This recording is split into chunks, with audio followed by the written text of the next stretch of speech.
నమస్తే, welcome to special drive. శత్రుదేశం పాకిస్తాన్కు ఇక నూకలు లేనట్టే. కరడు కట్టిన ఉగ్రమూకలను పెంచి పోషిస్తున్న పాక్కు ఇది జరగాల్సిందే. ఇప్పటికే ఆలస్యమైంది కూడా. పాకిస్తాన్తో దౌత్య సంబంధాలపై భారత ప్రభుత్వం తీసుకున్న కీలక నిర్ణయాన్ని దేశం మొత్తం హర్షిస్తోంది. లేటుగా అయినా లేటెస్ట్గా ఇలాంటి నిర్ణయాలు తీసుకుంటేనే పాక్ మదం అణుగుతోంది. ఇక పహల్గామ్లో పర్యాటకులపై ఉగ్రదాడి దేశవ్యాప్తంగా కలిచివేసింది. ఒకటా రెండా ఏకంగా 26 మంది అమాయకులను ఉగ్ర ముష్కరులు పొట్టన పెట్టుకున్నారు. సీమాంతర ఉగ్రవాదానికి ముగింపు పలికే వరకు పాక్తో సింధు నదీ జలాల ఒప్పందం అమలును తక్షణమే నిలిపివేస్తున్నట్లు ప్రకటించింది. ఇంతకీ ఏంటి ఒప్పందం?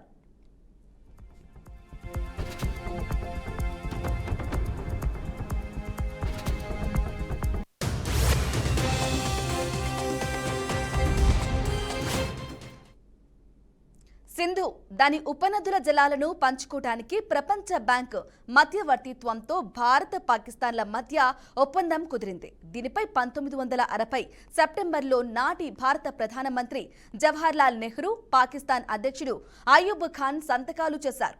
ఇక ఒప్పందం ప్రకారం సింధు ఉపనదుల్లో తూర్పున పారే రావి, బియాస్, సట్లెజ్ నదులపై భారతదేశానికి హక్కులు లభించాయి. వీటి సగటు వార్షిక ప్రవాహం 33 మిలియన్ ఎకరాల అడుగులుగా ఉంది. ఇక సింధు నదితో పాటు దాని పశ్చిమ ఉపనదులైన జీలం, చీనాబ్లపై పాకిస్తాన్కు హక్కులు దక్కాయి. వీటి సామర్థ్యం 135 MAF ఉంది. ఇక ఈ నదీ జలాల వినియోగ సమాచారాన్ని పంచుకోవడానికి ఒప్పందం కింద ఓ సహకార యంత్రాంగాన్ని నెలకొల్పారు.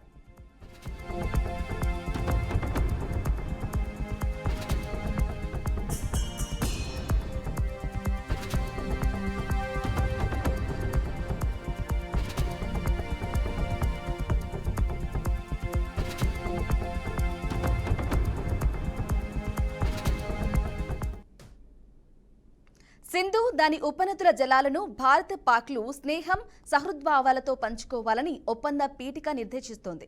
పశ్చిమ నదుల జలాలలో భారత్ వాటాను సేద్యానికి పరిమితంగా జల విద్యుత్ ఉత్పత్తి, జల రవాణా, చేపల వేటకు గరిష్టంగా ఉపయోగించుకోవచ్చు. ఇక ఈ విషయంలో రెండు దేశాల మధ్య సహకారం కొనసాగేందుకు శాశ్వత సింధు కమిషన్ PICను ఏర్పాటు చేశారు. దీనికి రెండు దేశాల నుంచి కమిషనర్లు బాధ్యులుగా ఉన్నారు. ఒప్పందం అమలు గురించి ఏటా సమావేశాలు జరుగుతాయి. గత 6 దశాబ్దాల్లో భారత్, పాక్ల మధ్య యుద్ధాలు జరిగిన పలుమార్లు ఉద్రిక్తతలు నెలకొన్న సింధు జలాల ఒప్పందం అమలుకు అవేవీ అడ్డు రాలేదు. కానీ ఇటీవల కాలంలో డ్యాంల నిర్మాణం, నీటి వినియోగం, ఒప్పంద నిబంధనల అమలుకు సంబంధించి వివాదాలు తలెత్తాయి. ముఖ్యంగా పశ్చిమ నదులైన జీలం, చినాబ్లపై జమ్మూ కాశ్మీర్లో నిర్మితమవుతున్న జల విద్యుత్ కేంద్రాలపై పాకిస్తాన్ తీవ్ర అభ్యంతరం వ్యక్తం చేస్తోంది.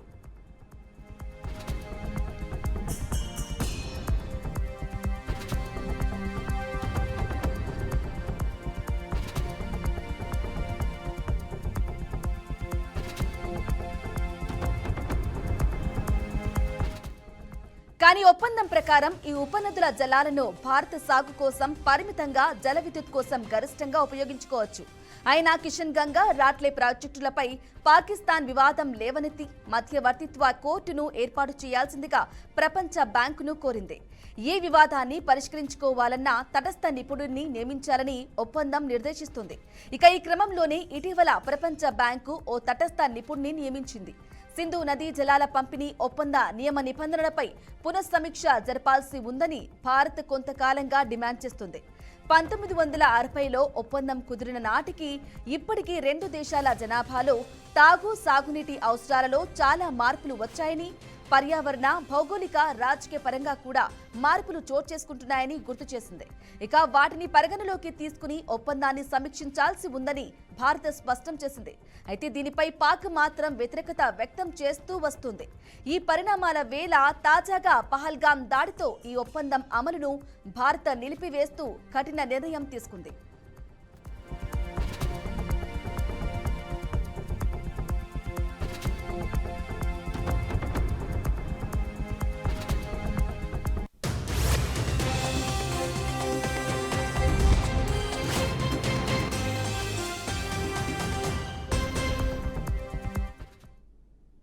రైట్, ఇక ఈ విషయానికి సంబంధించి వారి అభిప్రాయాన్ని తెలియజేయడానికి ప్రముఖ రాజకీయ విశ్లేషకులు రామ్మోహన్ రావు గారు మనతో పాటు లైవ్ లో సిద్ధంగా ఉన్నారు. రామ్మోహన్ రావు గారు, నమస్కారం అండి. నమస్కారం బ్రాహ్మణి గారు, నమస్కారం. ఎస్ చెప్పండి. అసలు దాయాది పాకిస్తాన్కి సంబంధించి ఇప్పటికే సింధు నదికి సంబంధించి అలాగే వాళ్ళు పాకిస్తానీలు కూడా మన దేశానికి రాకూడదని చెప్పేసి కూడా చెప్పడం జరిగింది. దీనికి సంబంధించి మీ అభిప్రాయం ఏంటి? బ్రాహ్మణి గారు, మీకు బీఆర్కే న్యూస్ ప్రేక్షకులకు నమస్కారం. ఇందులో రెండు విషయాలు.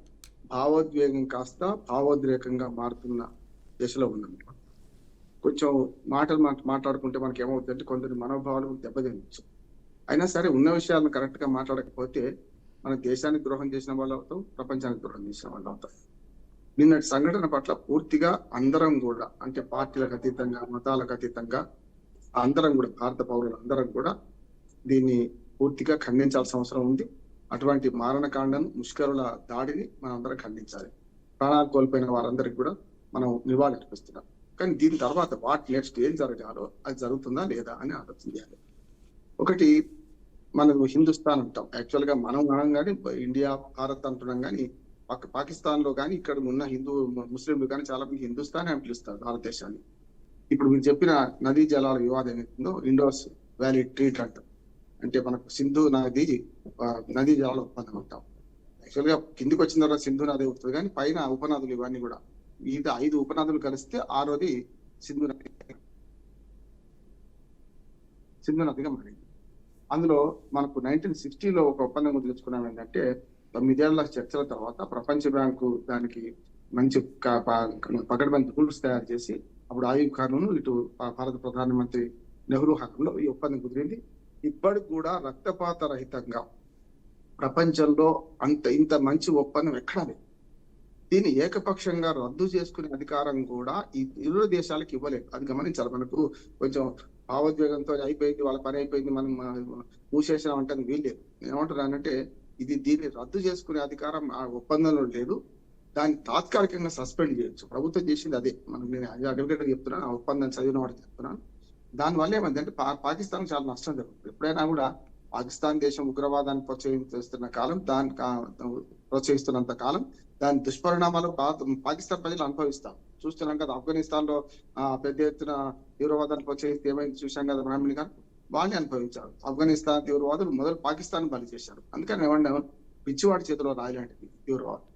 మారణహోమం సృష్టించే వాళ్ళు ఎవరు దాన్ని పేరు చేసినా, ఎవరు దాన్ని సమర్థించినా వాళ్ళకే మొట్టమొదటి నష్టం అవుతుంది. అది పాకిస్తాన్ కు స్వయంకృత అపరాధం తెచ్చుకున్న సమస్య. కనుక ఇవాళ మన భారతదేశం ఏం చేయాలనే దాని మీద దీన్ని తాత్కాలికంగా సస్పెండ్ చేసింది తప్ప దీన్ని పూర్తిగా రద్దు చేసుకోవడానికి మనకు కూడా అధికారం లేదు. అది ఆ ఒప్పందంలో క్లియర్ గా ఉన్నది. ఇప్పటిదాకా 65 ఏళ్లుగా, అంటే 1960లో కుదిరితే 2025 ఉన్నాం, అంటే 65 ఏళ్లుగా ఈ ఒప్పందాన్ని కొనసాగిస్తూ వస్తున్నాం.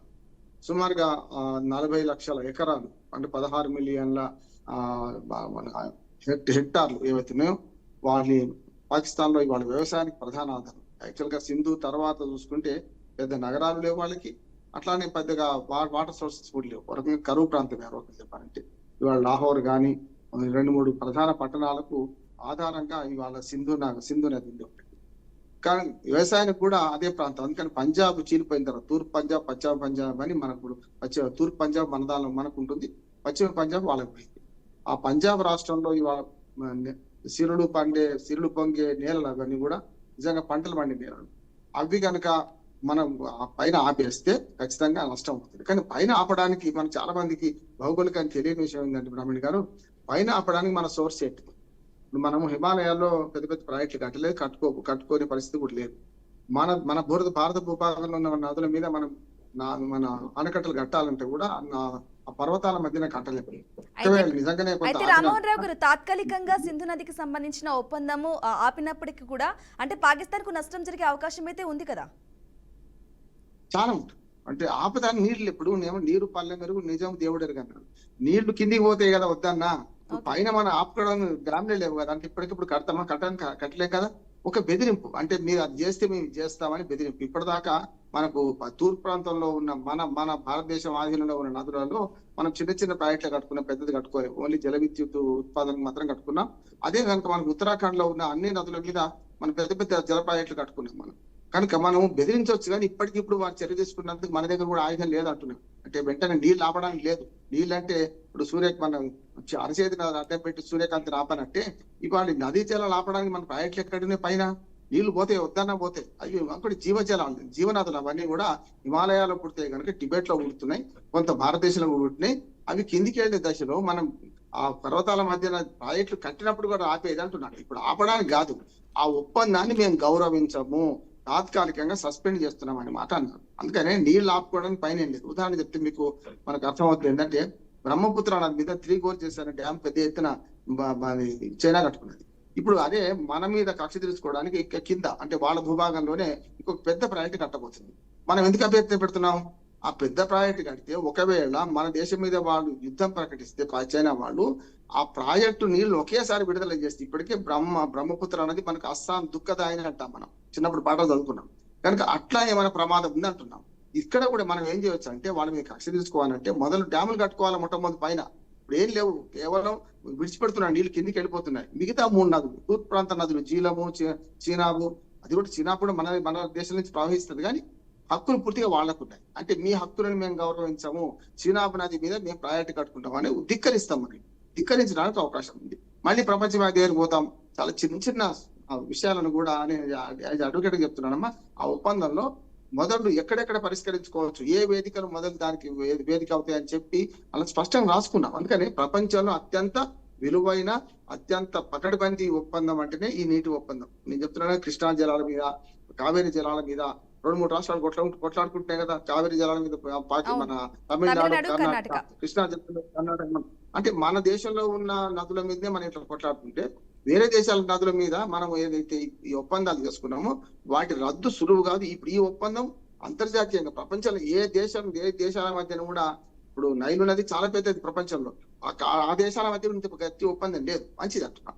కానీ ఇప్పుడు బెదిరించకపోతే, ఇప్పుడు ఇది సరైన విధంగా చర్యలు తీసుకోకపోతే మన అసమర్థులు అనుకుంటారు కదా. అందుకనే ఎప్పుడు కూడా మంచితనం అసమర్థతగా మారద్దు. దానికోసమే ఇవాళ చర్య తీసుకుంటున్నాను, దీన్ని ఆహ్వానిస్తున్నాను. ఖచ్చితంగా దీన్ని మనము చేయాలని కోరుకుంటున్నాం. చేయడానికి టైం పడుతుంది. ఈ రెండోది ఏంటంటే, ఇప్పుడు ఈ దశలో అంటే భావోద్వేగ దశలో భావోద్రేకాన్ని పెంచే 2 వర్గాలు పనిచేస్తున్నాయి. ఇప్పుడు ప్రపంచ దృష్టిని ఆకర్షించడానికి ఏమో ఈ నిన్నటి ముష్కరుల దాడి దుశ్చర్య జరిగింది, దాని ప్రపంచ దృష్టి వాళ్ళు ఆకర్షించారు. అది ప్రాణాలు పోయింది. ఇప్పుడు దాని మీద మనం పేలాలనుకునేది కాదు, కానీ ఇప్పుడు ఆ ప్రాణాలు పోయిన దాని మీద మనకు కొంత లబ్ధి కలిగే పని ఉంది. లబ్ధి అంటే ఏమంటున్నానంటే, అంతర్జాతీయంగా పాకిస్తాన్ ఒంటరి చేయడానికి మనకు మంచి ఆయుధం దొరికింది. మంచి ఆయుధం అంటే వాళ్ళు చంపడం కరెక్టా, చావడం కరెక్టా అంటలేదు. జరిగిన సంఘటనను వాళ్ళు ఎట్లా ఏ రకంగా ఉపయోగించుకున్నారో ముష్కరులు, మనం ఇంకో రకంగా ఉపయోగించుకోవచ్చు. వాళ్ళు ఎట్లా ఉపయోగించుకున్నారు? జేడీ వ్యాన్స్ భారతదేశంలో తిరుగుతున్నప్పుడు, మన ప్రధానమంత్రి సౌదీ అరేబియా పర్యటిస్తున్నప్పుడు ఈ అటెన్షన్ అంతా ప్రపంచం అంతా చూస్తుంటుంది. అప్పుడు ఏం చేసారు వాళ్ళు? ప్రపంచ అటెన్షన్ డైవర్ట్ చేయడానికి వీలుగా వాళ్ళు ఆ ముష్కరులు ఆ పని చేసి ఇప్పటిదాకా దాడులు జరిగినాయి. బ్రాహ్మణి గారు ఒక మాట చెప్పుకోవాలి, మన భారతదేశంలో ఇప్పటిదాకా ఏవైతే దాడులు చేశారో ముస్లింలు, ఆ దాడులలో చాలా మంది ముస్లింలు చనిపోయారు, హిందువులు చనిపోయారు, ఇతర మతస్థులు చనిపోయారు. చూడండి, లుంబిని పార్కు, మన దిల్సుఖ్ నగర్, లేకపోతే గోకుల్ చాట్, ఇవన్నీ. అయితే రామ్మోహన్ రావు గారు, అంటే నిన్న జరిగిన ఉగ్రదాడికి సంబంధించి చాలా మంది పేర్లను చెప్పి, ఇస్లామిక్ వాక్యాలను కూడా చెప్పించి, ఖచ్చితంగా వాళ్ళు పేర్లను కూడా ఖచ్చితంగా గ్యారంటీగా వాళ్ళని అడిగి, వాళ్ళ ముస్లింలు అయితే మాత్రం వదిలిపెట్టడం, లేదంటే హిందువులే టార్గెట్ గా ఈ ఉగ్రదాడి జరిగింది అనేది ప్రధాన బలమైన వాదన. ఖచ్చితంగా దానికి వస్తుంది. అంటే మిగతా దాడులకు దీని ప్రత్యేకత ఏంటంటే, ఇందులో దుర్మార్గంగా హిందువులను టార్గెట్ చేశారు. ముఖ్యంగా హిందువులను టార్గెట్ చేసిన దానికంటే ఇద్దరు క్రిస్టియన్లు కూడా చనిపోయారు కదా వేరే దేశస్తులు. నేనేమంటున్నా అంటే, నాన్ ముస్లింలను టార్గెట్ చేసింది అక్కడ కదా. మనకు ఆ మాటలో చెప్పుకోలేం, ఎందుకంటే ముస్లిమా హిందువా అని చూడడానికి శారీరకంగా కూడా చెడ్డీలు విడిపించి చూసి చేశారు కదా, అది ఖండిస్తున్నాను నేను. అందుకనే మిగతా దాడులలో దీన్ని పోల్చడానికి వీలు. మిగతా దాడులలో పిచ్చివాడి చేతిలో రాయిలాగా వాళ్ళు పోయిండ్రు. అంటే ఆ దాడుల్లో పిల్లలు చచ్చిపోవచ్చు, పెద్దలు చనిపోవచ్చు, ముస్లింలు చనిపోవచ్చు, నాన్ ముస్లింలు చనిపో, అందరూ చనిపోయింది. కానీ ఇది అట్లా కాదు, స్పష్టంగా ముస్లింలు కాని వారిని చంపే ప్రయత్నం చేసినట్టు చంపిండ్రు కూడా. దీని వల్ల వస్తుంది అంటే, ఇప్పటిదాకా మత కోణం పూర్తిగా చూపించడానికి, మన పాకిస్తాన్ పూర్తిగా ఎండకట్టడానికి ఇది ఒక మంచి ఆయుధం అంటున్నాను మనం. అందుకని ఏమంటున్నా అంటే, ఇప్పుడు తొందరపడి చర్యల కంటే ప్రపంచవ్యాప్తంగా మనం మద్దతు కూడా కట్టుకోవాలి, దౌత్యపరమైన మద్దతు కూడా కట్టుకోవాలి.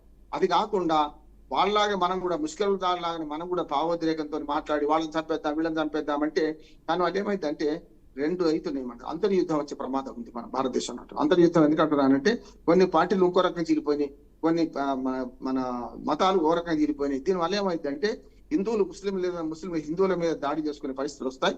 ఇది కరెక్ట్ కాదంటున్నాను. నేను ఇంతకంటే ఎక్కువ చెప్తే ఈ దేశ భద్రత మంచిది కాదు కాబట్టి చెప్తాను. వాళ్ళు ఏమైందంటే అందరూ భారతదేశ జెండా కింద ఐక్యం కావాల్సిన వాళ్ళము ఒక కాషాయ జెండా కిందనో ఒక ఆకుపచ్చ జెండా, ఇక మీకు అర్థమైంది కదా, ఈ రెండు జెండాల కింద ఐక్యం అవుతున్నారు. ఇది చాలా దుర్మార్గం. చాలా రేపు పొద్దున భారతదేశానికి అంతర్యుద్ధం వచ్చే ప్రమాదం ఉంటది. ఇది కాకుండా చేయాలంటే కేంద్ర ప్రభుత్వం ఏదైతే చర్యలు నిన్న తీసుకుని ప్రకటించిందో వాటిని సమర్థిస్తూనే, ఆ ముష్కరాల దాటిని ఖండిస్తూనే నేను 3 సూచనలు చేస్తున్నాను గవర్నమెంట్. ఏమనంటే మొట్టమొదలు మీరు ఆలోచించి పని చేయండి, పని చేసి ఆలోచించకండి. నెంబర్ 1 అంటే ఆలోచించే పని చేస్తే ఆ పని సరిగ్గా సక్సెస్ అవుతుంది. నేను చేసిన పని ఏంటి కేంద్ర ప్రభుత్వం అంటే, వీళ్ళు చేసిన పని ప్రతిపక్షాలను కూడా సంప్రదించకుండా వాళ్ళు చేద్దాం అనుకున్న పనులు అటకటక ప్రకటించారు. పంచశీల సూత్రాలు అంటున్నారు. నేనేమంటున్నానంటే ఇప్పటిదాకా జరిగింది, దాన్ని అయితే మనం వెనక్కి తీసుకురాలేము. ప్రతిపక్షాలతో సహా చిన్న చితక అన్ని ప్రతిపక్షాలను కూర్చొని మీరు ఏమనుకుంటున్నారో వాళ్ళకి మొదలు చెప్పి వాళ్ళ అంగీకారం తీసుకొని, అంగీకారం అందరు ఇవ్వరు. ఇప్పుడు ఓవైసీ పార్టీ ఇస్తుందంటే ఇయ్యదు, కానీ అందరిని పిలిచి మేము ఈ నిర్ణయం తీసుకుందాం అనుకుంటున్నాం. భేటీ కూడా జరగబోతుంది కదా అన్ని పార్టీలకు సంబంధించి. రాహుల్ గాంధీ కూడా వెనకది ముందు బ్రాహ్మణ్ గారు నిన్న జరగాల్సిన మీటింగ్ ఇవ్వాలి కాబట్టి ఇప్పుడు మీకు ఒక సంప్రదింపు చేద్దాం అనుకున్నాను. సంప్రదింపుల కన్నా ముందే నేనే విధానం ప్రకటించి మీ మీద వేసి మీరు ఇప్పుడు ఒప్పుకుంటారా లేదా అంటే ఏం చెప్తాం కదా. అంటే అందుకని నేనేమంటున్నా అంటే సంప్రదించిన తర్వాత నిర్ణయాలు ప్రకటించాలా, నిర్ణయాలు ప్రకటించిన తర్వాత సంప్రదించాలా. నేను కేంద్ర ప్రభుత్వాన్ని ఇప్పుడు ఇది చాలా సున్నితమైన సమస్య కనుక నేను ఇంతకంటే ఎక్కువ మాట్లాడుతున్నాను. ఎందుకంటే కేంద్ర ప్రభుత్వం చేయాల్సిన పని ఏంటంటే నిన్న ఒక మీటింగ్ అఫీషియల్ గా క్యాబినెట్ మీటింగ్ జరిగింది. భద్రత అజిత్ దోవల్ అందరూ కూర్చున్నారు, మొత్తం మంత్రులందరూ కూర్చున్నారు.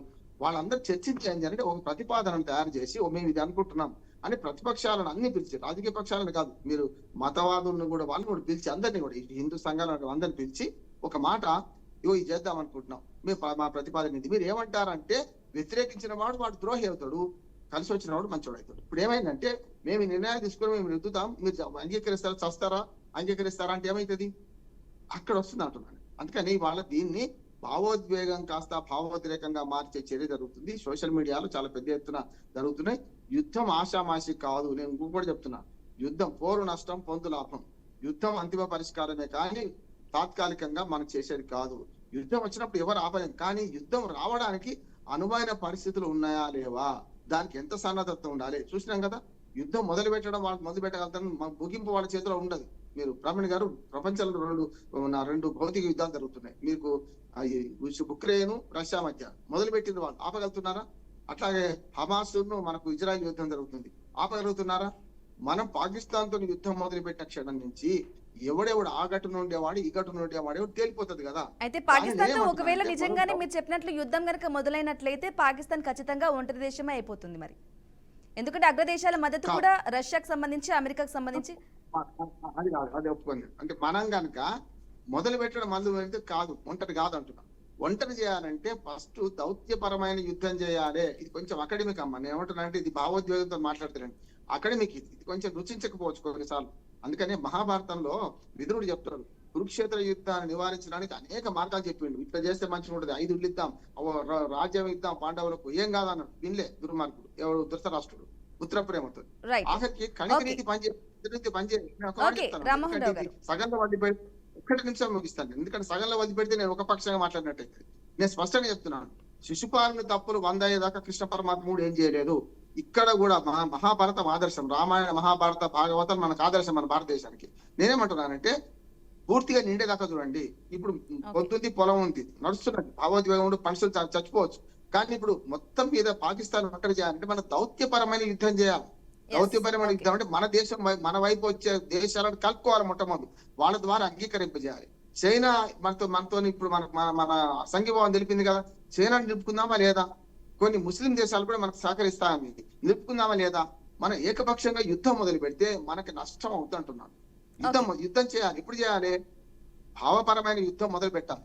మనకు ఆ పాకిస్తాన్ లో ఉన్న వాళ్ళు కూడా అరే తప్పదు కదా, ఇండియా తప్పు చేయలేదు, మన మీద దాడి చేయడానికి కారణం ఏదని పాకిస్తాన్ ఉన్నాడు అనుకోవాలి. ఇవాళ ఆక్రమిత కాశ్మీర్ లో ఉన్న వాళ్ళు భారతదేశంలో కలుస్తామని ఎట్లా ముందుకు వస్తున్నారో అట్లా పాకిస్తాన్ లో కూడా యుద్ధము వీడు చేయంగా మన వాడు తప్పు చేయడం వల్ల యుద్ధం వచ్చింది అని వాడు అనుకున్నప్పుడు ప్రజల మద్దతు వాళ్ళకి లభించదమ్మా. నేనేమంటున్నాను, ఎంతసేపు సోషల్ మీడియాలో వాడిని చంపేద్దాం, కొట్టేద్దాం, పోదాం, ఏమైతుంది 6 చంపేస్తే 60 మంది పుడతారు, 60 మంది చంపితే 600 మంది పుడతారు, అది చేద్దామా? నేను అది కాదు. ఇవాళ మన యుద్ధం కంటే ముందు దౌత్యపరంగా మన ప్రపంచవ్యాప్తంగా మనకు అవసరమైన మద్దతు మనం రైట్ సంపాదించుకొని రైట్ అప్పుడు ఓకే తప్పనిసరిగా భారతదేశం యుద్ధం చేస్తుందని అది కల్పించాలి తప్ప మనం తొందర పడితే లాభం లేదు. సమయం మనం కోల్పోవద్దు. రైట్ సహకారంతో ప్రపంచ దేశాల సహకారం తీసుకోవడం వల్ల ఈ సమస్యను పరిష్కరించుకోవచ్చు.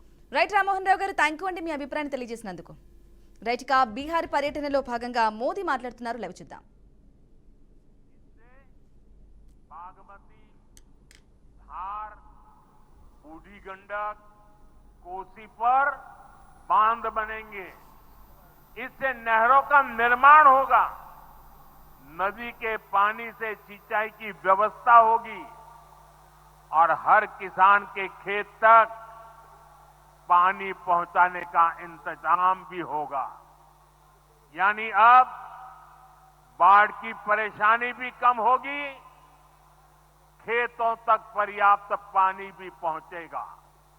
साथियों, मखाना आज देश और दुनिया के लिए सुपर फूड है, लेकिन मथुरा की तो ये संस्कृति का हिस्सा है।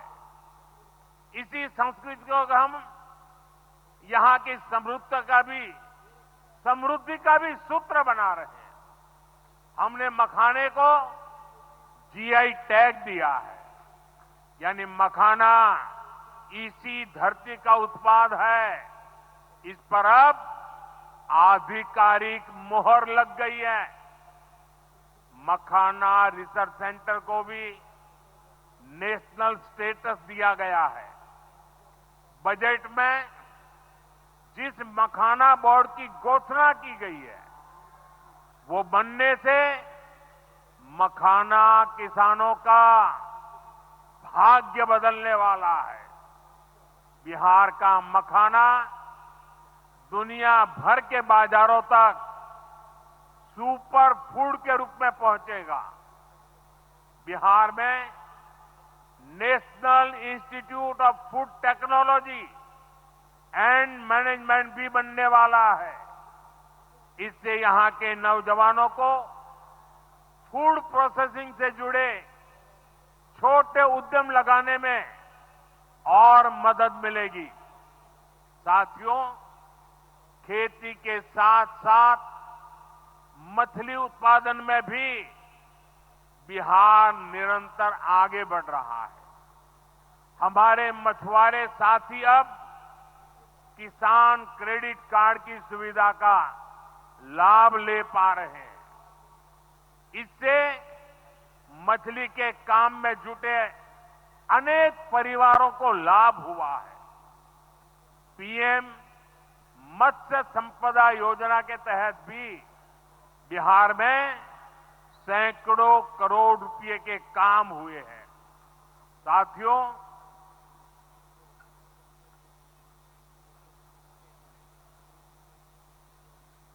साथियों 22 अप्रैल को जम्मू कश्मीर के पहलगाम में आतंकियों ने मासूम देशवासियों को जिस बेरहमी से मारा है, उससे पूरा देश व्यथित है। कोटि कोटि देशवासी दुखी हैं।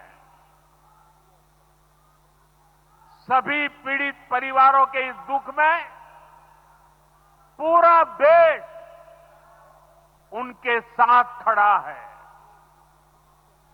जिन परिवारजनों का अभी इलाज चल रहा है,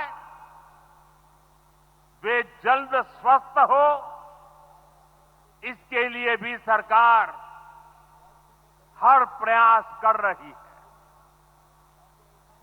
साथियों, इस आतंकी हमले में किसी ने अपना बेटा खोया,